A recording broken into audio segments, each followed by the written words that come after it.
Casey Corcoran pulled a slip of paper out of her teacher's baseball cap. She read the words on the paper and grinned. "Who did you get, Casey?" Mr. Alabicki asked. "President Thornton," Casey said. "No fair," Marshall Lee protested. "You already know everything about him." Mr. Alabicki smiled and passed the hat to Marshall, Casey's best friend. Marshall picked a slip. "Herbert Hoover?" he said. "I don't even know who he is." "But you'll know all about him after you write your report," his teacher said. Mr. Alabicki finished passing the hat around the room. "Okay, everyone, have a great weekend. Get started on your president reports. We'll discuss them Monday." Casey grabbed her backpack and followed Marshall out the door. They walked home together every day. Casey and Marshall lived in the same 10-story building in Washington, D.C. It stood between a pet shop and a Chinese restaurant. They stopped on the way home to watch puppies and kittens through the pet shop window. "Why is everyone so crazy about furry animals?" Marshall asked.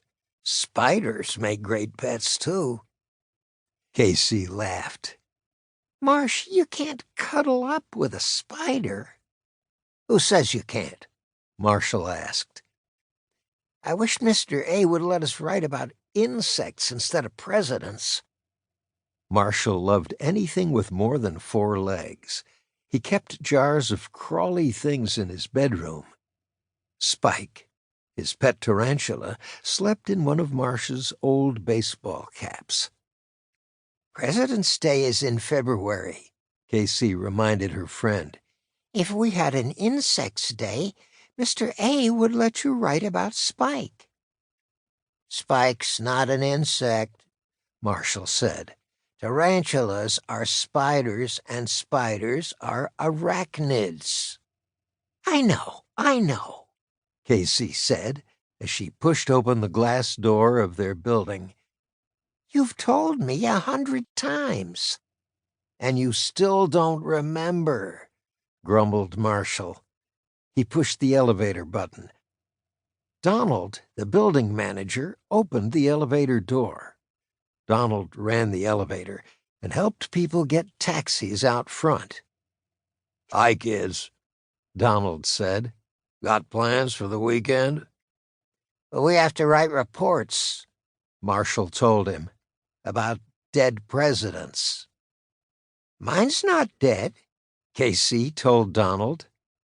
"I picked President Thornton."